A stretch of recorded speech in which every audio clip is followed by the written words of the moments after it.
Hi hello എല്ലാവർക്കും നമസ്കാരം. മധുര നഗരം ചുട്ടരിച്ച പാർവതി ദേവിയുടെ അവതാരമായ ആറ്റുകാൽ ദേവിയായി നമ്മൾ ആരാധിക്കുന്ന കണ്ണകി ദേവിയുടെ ചരിത്രം എന്തെന്ന് നോക്കിയാലോ.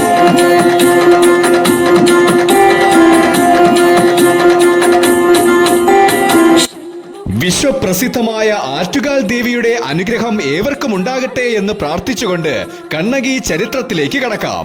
തമിഴ് കവിയായ ഇളങ്കോവടികൾ എഴുതിയ ചിലപ്പതിക്കാരം എന്ന കവിതയിലെ പ്രധാന കഥാപാത്രമാണ് കണ്ണകി. തന്റെ ഭർത്താവായ കോവലൻ ചെയ്യാത്ത കുറ്റത്തിന്റെ പേരിൽ വധശിക്ഷ നേരിട്ടതിനാൽ പ്രതികാരദാഹിയായ കണ്ണകി മധുര നഗരം ചുട്ടരിച്ചു എന്നതാണ് ചരിത്രം. മധുര രാജവംശവും പാണ്ഡ്യരാജവംശവും ചേരചോള രാജവംശവും ഭരിച്ചിരുന്ന സംഘകാലം. കാവേരി പട്ടണത്തിലെ മാനയികൻ എന്ന ധനികനായിരുന്ന വ്യാപാരിയുടെ മകളായിരുന്നു കണ്ണകി. അതീവ സുന്ദരിയായ കണ്ണകിയെ നൂറുകണക്കിനു പേർ ആകർഷിച്ചിരുന്നത്രേ. ധനികനായ ഒരാളുടെ മകളായിരുന്നിട്ടും അവളുടെ സ്വഭാവം തന്നെയായിരുന്നു അതിന്റെ പ്രധാന കാരണം. ഏതൊരു അഹങ്കാരവുമില്ലാതെ നിഷ്കളങ്കതയും ലാളിത്യവും മറ്റുള്ളവരെ സഹായിക്കുവാനുള്ള മനസ്സുള്ളവളായിരുന്നു കണ്ണകി. അങ്ങനെ ഇരിക്കെ കണ്ണകിക്ക് വിവാഹപ്രായമാവുകയും തന്റെ പിതാവ് അതിസമ്പന്നമായ ഒരു കുടുംബത്തിലെ കടൽ കച്ചവടക്കാരനായ കോവലൻ എന്ന യുവാവിന് വിവാഹം കഴിച്ചു കൊടുക്കുകയും ചെയ്തു. എന്നാൽ അവർക്കിടയിലെ സന്തോഷകരമായ വിവാഹ ജീവിതം അധിക നാൾ മുന്നോട്ടു പോയില്ല. ഒരു വ്യാപാരിയായതിനാൽ കോവലന് കച്ചവടത്തിനായി പലയിടത്തും പോകേണ്ടതായി വന്നു. അങ്ങനെ ഇരിക്കെ ഒരു ദിവസം ഒരു യാത്രാവേളയിൽ മാധവി എന്ന സുന്ദരിയായ നർത്തകിയെ കോവലൻ കണ്ടുമുട്ടുകയും അവളുടെ നൃത്തത്തിലും ആകർഷണമായ സൗന്ദര്യത്തിലും കോവലൻ ആകൃഷ്ടനാവുകയും ഇരുവരും പ്രണയത്തിലാവുകയും ചെയ്തു. അങ്ങനെ കണ്ണകിയെ മറന്നുകൊണ്ട് അവളുടെ സമ്പത്തെല്ലാം അവൾക്ക് നൽകി കോവലനും മാധവിയും ഒരുമിച്ച് ജീവിച്ചു.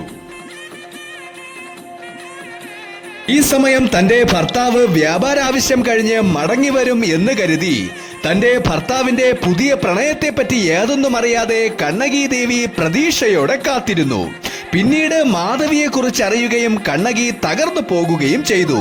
എന്നാൽ വഞ്ചകനായ കോവലനെ മറക്കാനോ വെറുക്കാനോ കണ്ണകിക്ക് കഴിയുമായിരുന്നില്ല.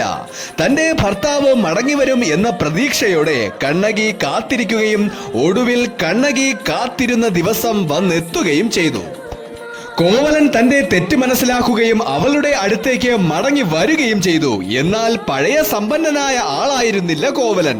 സുഖഭോഗങ്ങൾക്കായി തന്റെ സമ്പത്ത് മുഴുവൻ മാധവിക്ക് നൽകി ഒരു ദരിദ്രനായിട്ടായിരുന്നു കോവലൻ തിരിച്ചെത്തിയത്. ഇത്രയൊക്കെ ചെയ്തിട്ടും കണ്ണകി കോവലനോട് ക്ഷമിക്കുകയും മധുരയിൽ അവർ ഒരുമിച്ച് ജീവിക്കുകയും ചെയ്തു.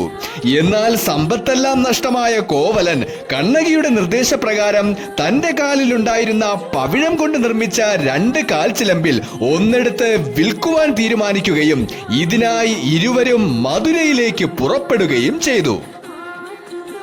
ഈ സമയം പാണ്ഡ്യരാജാവിന്റെ കൊട്ടാരത്തിൽ നിന്ന് രാജ്ഞിയുടെ മുത്തുകൾ നിറച്ച ഒരു ചിലമ്പ് മോഷണം പോവുകയും കൊട്ടാരത്തിലെ തട്ടാനായിരുന്നു ഈ ചിലമ്പ് മോഷ്ടിച്ചത്.